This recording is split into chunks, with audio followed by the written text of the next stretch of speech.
But when you take Dak Prescott out, Tyron Smith is out, Lyle Collins is out, Zach Collins has missed a game, and the offensive line isn't very good. And everything, like you said, the running back is a dependent position. It's dependent on the offensive line being able to get him to the line of scrimmage. Skip, you saw some of those plays in Pittsburgh. Zeke get the ball, and they're already tackling him. And so for me, Zeke is low-hanging fruit. It's easy to do that. Zeke. He has the historic contract. But I want you to know, I wanted somebody to tell me, do they believe Amari Cooper? Now, Amari Cooper is in line salary-wise with DeAndre Hopkins and Julio Jones. Do we believe he's played to that level? Do we believe he's played to a Devontae Adams level? Do we believe he's played to a Stephon Diggs level? It's not even close. Okay, but he wasn't before he got his money. Zeke was playing at a high level before he got his money. But that's my thing. Okay, Zeke went to the Pro Bowl last year. Zeke was what, 4th in rushing? Okay, he's having a down year. So after one down year, you move on. So, I mean, there are a lot of guys, Skip. D-Law has 8 sacks in 25 games. Jalen Smith, is he living up to that contract extension? It's because Zeke has the bigger of the names. He's the lowest of the hanging fruit. He's the easiest guy to point out and says, well, you need to move on from that. Now, sure, you could do that, but I think it would be a sizable dead cap hit. I believe probably they might be asked Zeke to come in and sit down and have a conversation and redo the contract. But I don't think they should move off of Zeke after one down year. Now, he could turn it around and end up going over 1,200 yards. Excuse me. And to cut Zeke right now because that's going to be too much. And if you're trying to sign, the last thing you need, Skip, is to have $14, $15 million of dead money, and you're trying, you believe they're going to franchise Dak again and have to pay him $38 million. You're going to pay a guy, you have a guy counting $14 million, $15 million against your cap, Skip, and he's not even on your roster. So for me, I believe they give it another year. Hopefully everybody comes back intact. Tyron Smith is getting on up there in age, Skip. That's a lot of collisions on his body. How well will Lyle Collins come back off of that hip surgery? Zach Martin's getting on up there in the years, Skip. So it's going to be, I believe you run it back. You give Zeke an opportunity. Now, you might have to come in and say, Zeke, look, we got to put some of this money in incentives. 100-yard games. We get to the playoff, you lead the league in rushing or whatever, that big Pro Bowl, things of that nature, Skip. But I don't believe they should just cut Zeke after one down season. So I first guessed this. I was way, way, way ahead of the curve. And yet this has become, for me, as a lifelong Dallas Cowboy fan, the single most painful story I have been forced to watch in my life, watching my beloved Dallas Cowboys. I still love Zeke. I still have the highest hopes for Zeke. I thought when Dak went down, this is your time to shine. Take this team over as a leader and a playmaker. You be the bell cow. You be the driving force of this team. And Shannon, I keep telling you what my eyes tell me, and it's all wrong. And the numbers keep telling me it's going nowhere but south. So let's look at just the declining yards per game. His rookie year, he dominated this league. He averaged 109 yards a game. Then it fell to 98 the next year, 96, not bad. Those three led the league. And then it fell all the way to 85 last year after he got his money. And I kept telling you, it looks like he's running in Cabo sand after he came back from Cabo San Lucas. This year, it's plummeted all the way to 64 yards a game. 64 yards a game.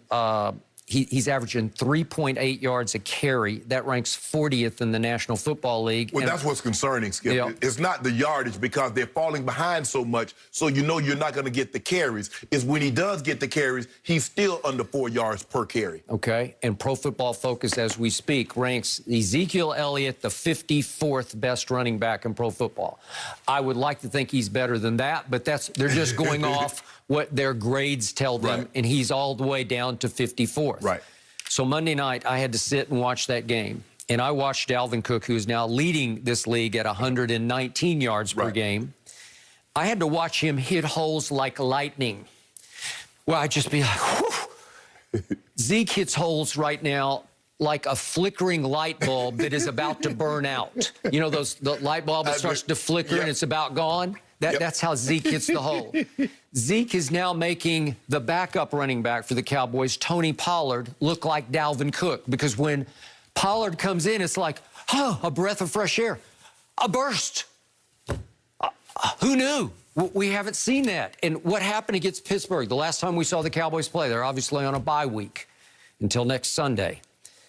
And I saw Tony Pollard twice against the Pittsburgh Steelers, the #1 ranked defense coming into that game.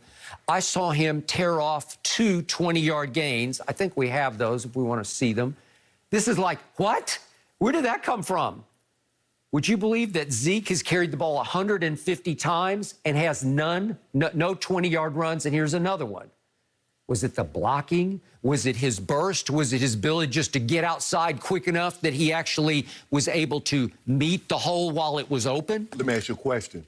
Do you believe Tony Pollard could do that, getting the ball 25, 30 times a game? I doubt it, but as a changeup, it's shocking to my eyes and a sight for very sore eyes to say, wow, look at that.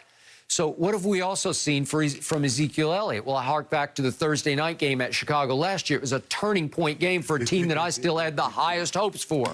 And Jerry said after the game, on the flight up, the coaching staff, I'm sitting with the coaches, they were dead set that we were going to win this game. What they was going to say, it's Mitchell Trubisky at Chicago on Thursday Night Football. And what happened in the second quarter there, Zeke rips off his longest run of the year. It went 32 yards. And then he carried for 4 yards, and then he carried for 2 yards, and he waves out. I'm gassed.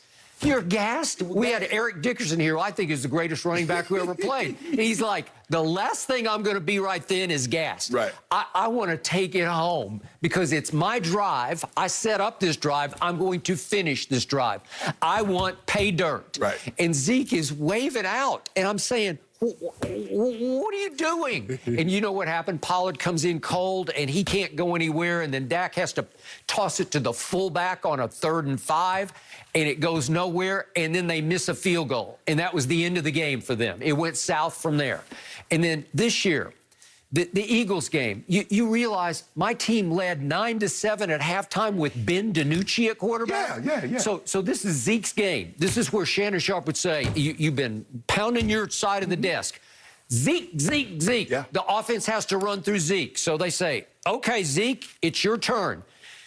This is opening drive of the third quarter, and he goes 9 yards and 6 yards and 8 yards, and I'm thinking, that's 2016 Zeke. Maybe he just came back. Yeah. Maybe he's here to stay.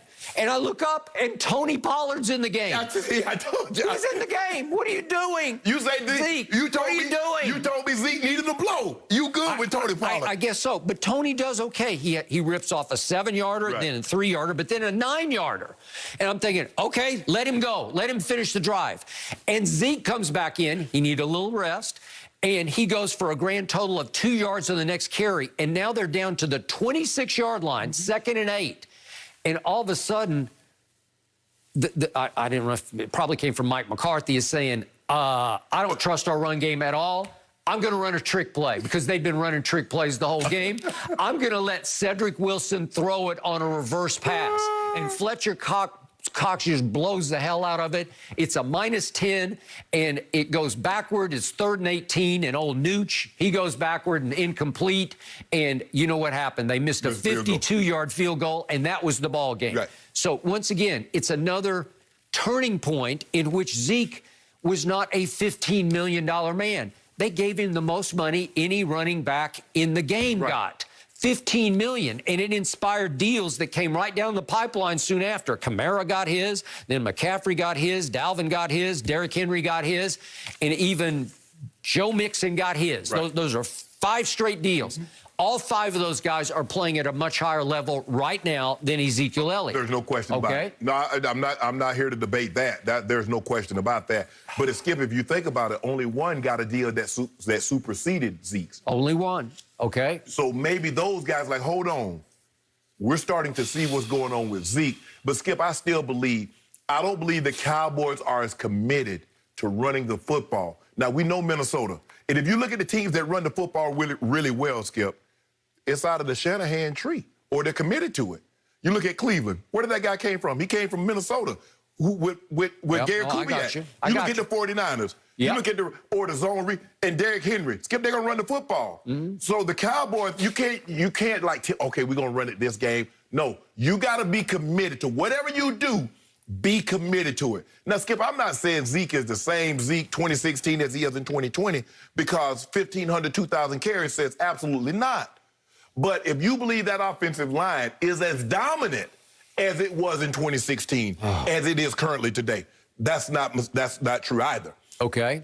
2019, my least favorite stat in the history of football was that Ezekiel Elliott had the second most carries in the league on first down. Right. His yards per carry on first down ranked 18th.